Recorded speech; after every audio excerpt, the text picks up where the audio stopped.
Dear students, today I have taken one question which is based on Reynolds number and critical velocity.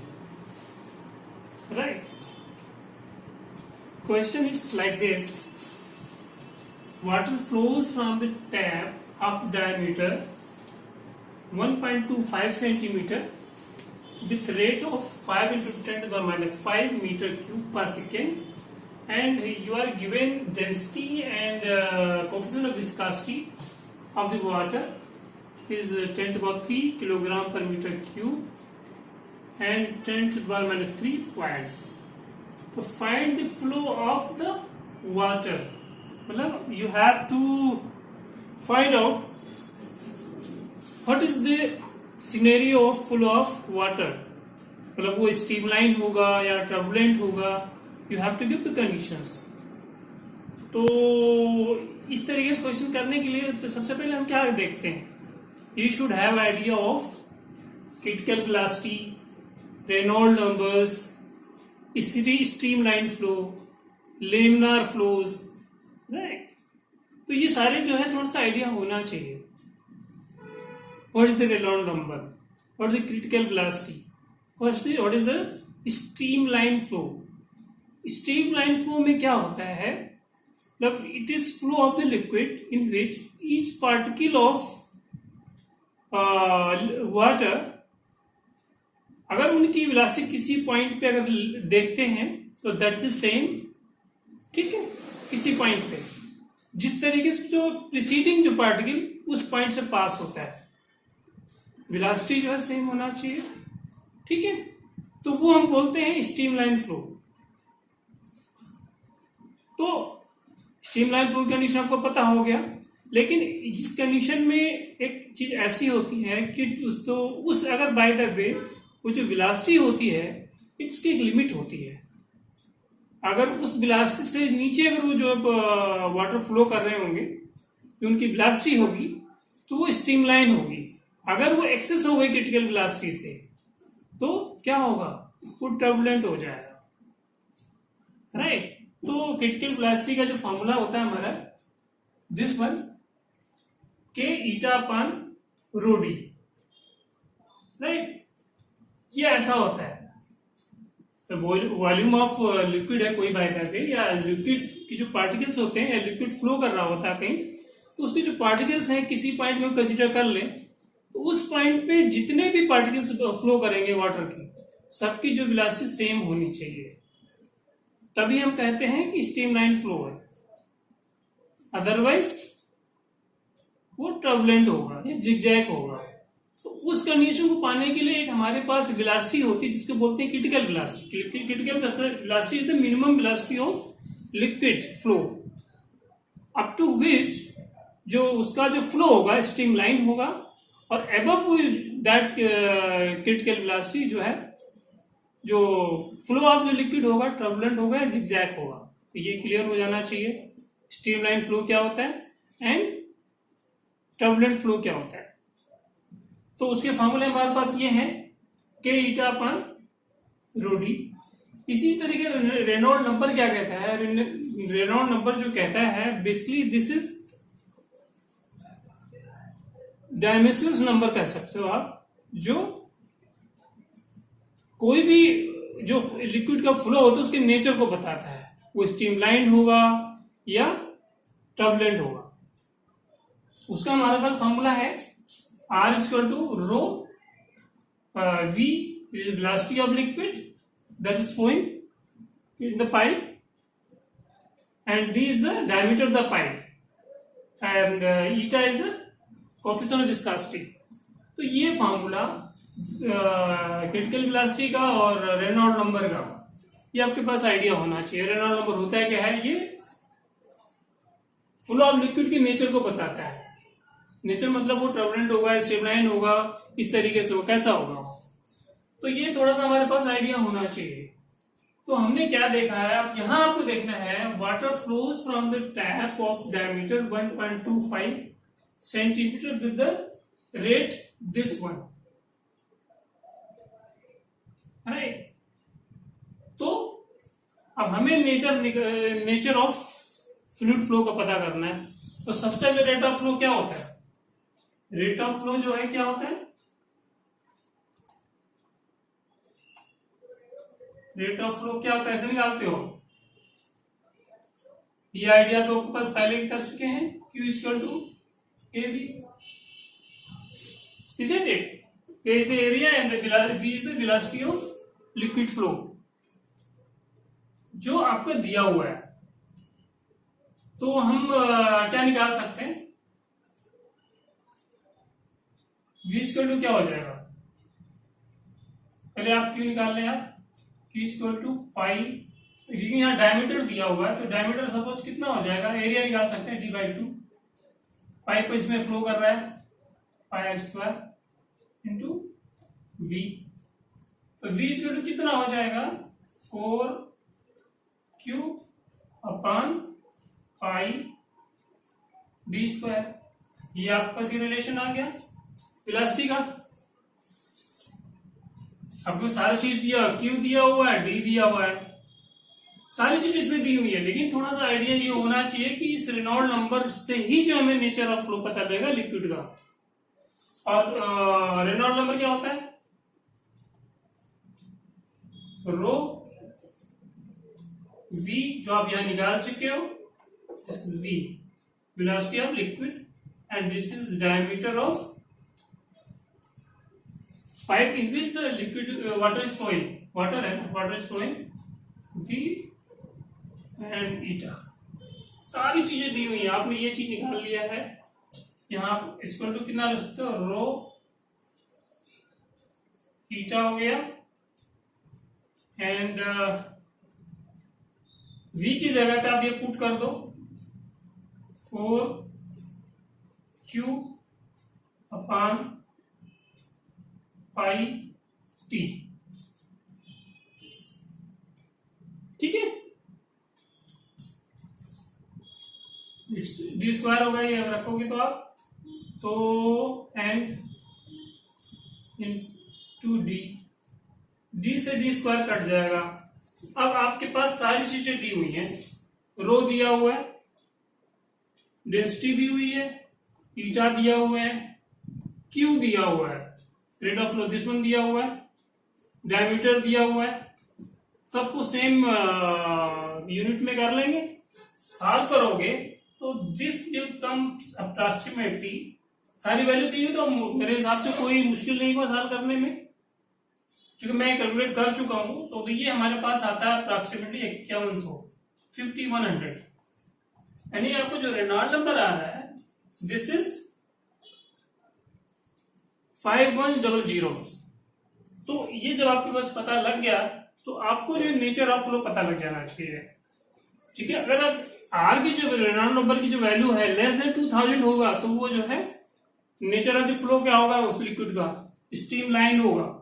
लेकिन अगर are जो है 3000 से ऊपर होगा, ग्रेटर देन 3000, वो जो है टर्बुलेंट होगा। ये हमारे पास आइडिया होना चाहिए स्ट्रीम लाइन के लिए कितना वैल्यू होना चाहिए और टर्बुलेंट की कौन सी value. This is experimentally proved, तो इसमें ज्यादा सोचने की जरूरत नहीं है कि ये कैसे निकालेंगे, ये प्रूव्ड हो चुका है, ठीक है। ये आपके माइंड में वैल्यू जरूर पता होना चाहिए।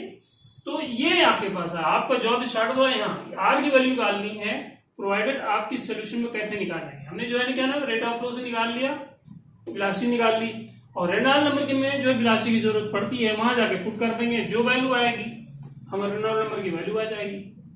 फिर उससे जो हमारे जो कंडीशंस होती स्ट्रीम लाइन की एंड टर्बुलेंट की, तो हमें पता लग जाएगा।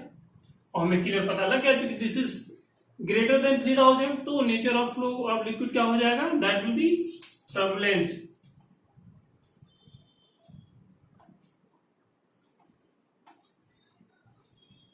राइट, तो इस तरीके से क्वेश्चन हम रेनॉल्ड नंबर पे करते हैं।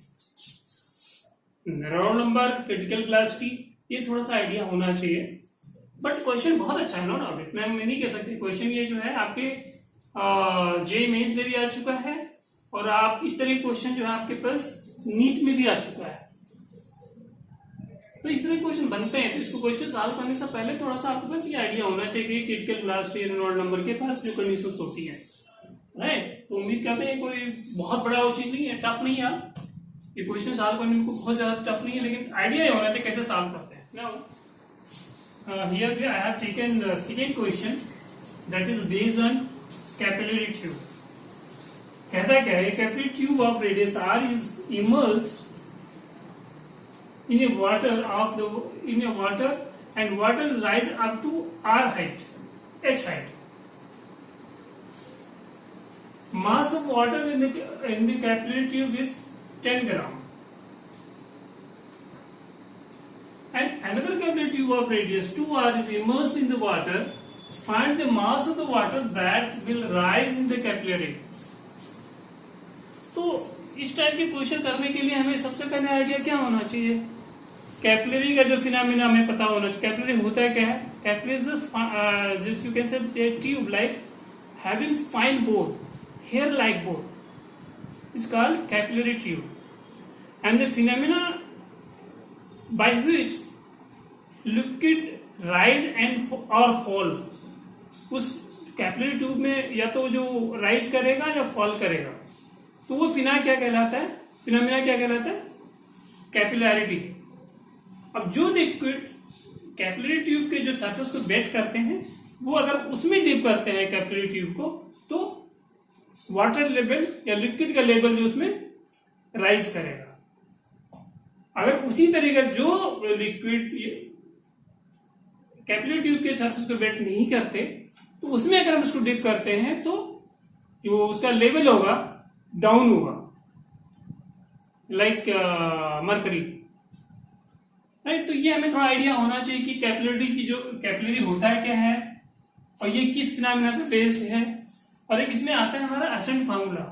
अगर कोई कैपिलरी ट्यूब है किसी वाटर में, जो उसकी जो सरफेस टेंशन ये ऐसा है और कैपिलरी ट्यूब का जो रेडियस ये है और उसकी जो डेंसिटी रो है, उसमें डिप किया जाता है, तो जिस हाइट तक जो है वाटर राइज करेगा कैपिलरी में, उसका फॉर्मूला ऐसा होता है, right. H is equal to, ये सरफेस टेंशन हो गया, 2 into this one cos theta upon r rho g. ये हमारे पास फॉर्मूला एसेंट फार्मूला कहलाता है कि अगर any capillary tube which is being dipped in the water having radius r and water density is this one and this is acceleration due to gravity, ये formula हमारे पास ये होना चाहिए, एसेंट फार्मूला। तो हम इस क्वेश्चन को सॉल्व कर सकते हैं, ठीक है। तो इस क्वेश्चन को सॉल्व करने के लिए हमारे पास सबसे पहले हम मास ऑफ द वाटर देख लेते हैं क्या होता है। मास ऑफ द वाटर कैसे निकालेंगे, मास of the water in the capillary tube का हम देखते हैं पाई r square h। Mass of the water में कैपिलरी कैसे निकालेंगे, रो इंटू जी हो जाएगा, राइट। और हमारे पास m is equal to this is mass of the water in the capillary tube, right. तो हमारे पास ये फॉर्मूले से अगर हम देखते हैं, पहले जो है कैपिलरी ट्यूब की बात करते हैं, उसमें हम देखते हैं कैसा होगा। Pi this is r square, right, into अब h की जगह पे आपको ये सारी चीज देनी पड़ेगी, r स्क्वायर इंटू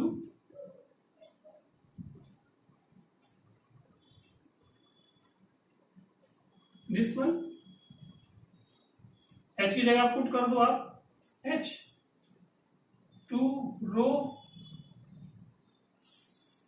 है, 2 रो, ये सॉरी दिस सरफेस टेंशन हो गया अभी लिक्विड का, cos थीटा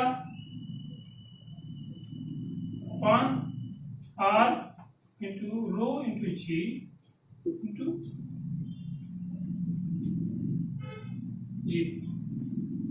ऐसा कर सकते हैं। वॉल्यूम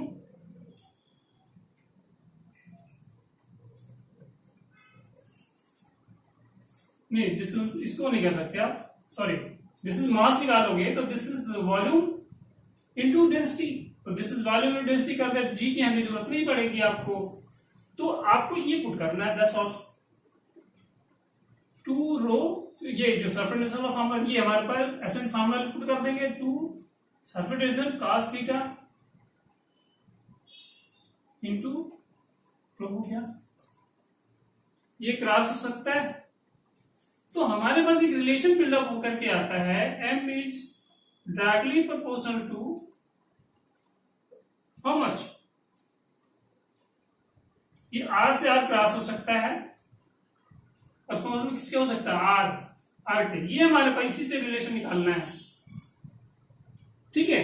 अब चूंकि हमारे पास रेडियस दिया होगा तो हम फर्स्ट के लिए देखेंगे, तो m इज इक्वल टू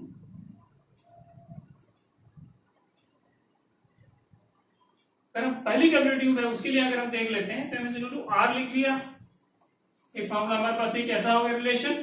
दूसरा है उसके लिए हम डैश ले लेते हैं आपका, उसका रेडियस हमारे पास m ये r इसी को लिखना है सच, यहाँ 2r की बात करता है ये। तो अगर हम m1 अपॉन m डैश कर देते हैं, m is equal to 2r upon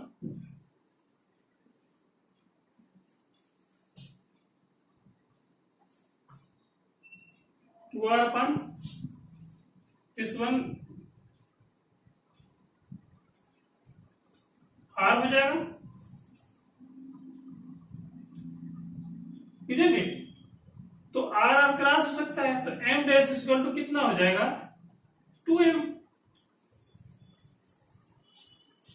बहुत बेहतरीन देख सा है क्वेश्चन, ये मतलब ट्रिकी क्वेश्चन है, ऐसा नहीं कह सकते, बहुत आराम से निकल आएगा। इस क्वेश्चन से आपको ये रिलेशन निकाला, m is directly proportional to radius of the capillary tube. तो फर्स्ट कैपिलरी ट्यूब के लिए पहली कंडीशन हमारी m इज यह हो गया, दूसरे के लिए हम 2r कर सकते हैं, ये प्रोपोर्शनलिटी हम बना लें। तो अगर डिवाइड कर देते हैं कि दिस इज सेकेंड वन, तो m dash upon m is equal to 2r upon r, r cross कर देगा, m is equal to 2m हो जाएगा। और m की वैल्यू कितनी दी हुई है, 10 दिया हुआ है, तो m dash is equal to कितना हो जाएगा, 2 into 10, 20 gram, 20 gram, 20 gram of the water will rise in second capillary tube, अगर हम उसकी जो रेडियस को 2 टाइम कर देते हैं तो, ठीक है। तो इस तरह के क्वेश्चन जो है कैपिलरी ट्यूब और एसेंट फार्मूला पे बेस्ड जो क्वेश्चन बनते हैं, तो ऐसे हम सॉल्व करेंगे। कैपिलरी ट्यूब का फंडे क्लियर होना चाहिए, एसेंट फार्मूला वाला क्लियर होना चाहिए, ठीक है। फिर हम सॉल्व कर देंगे इसको यूज करके। यहां हमने पहले मास ऑफ द वाटर निकाल दिया पहले कैपिलरी ट्यूब में, ये हमारे पास पता ही होता है ये चीज क्या है, this is volume of capillary का, जिसमें वाटर जो राइज करता है, इससे हमने निकाल लिया। उससे हमारे रिलेशन m की वैल्यू निकाल ली, m और r में जो रिलेशन निकाल लिया उसको पुट करके चले जाएंगे। फिर हमारे पास एग्जैक्ट पिक्चर ऑफ मास निकल आएगा, दिस इज 20 ग्राम। बहुत अच्छा क्वेश्चन है, मतलब ये क्वेश्चन जो है नीट में आ चुका है। इसको सॉल्व करने से पहले आपके पास ये फंडे क्लियर होना चाहिए, एसेंट फार्मूला पता होना चाहिए, ठीक है। और उसको हम मास सबसे पहले कैसे निकालते हैं ये पता होना चाहिए, फिर m और r का रिलेशन पता लग जाएगा, फिर आप उसका वैल्यू पुट कर देंगे, राइट। ओके।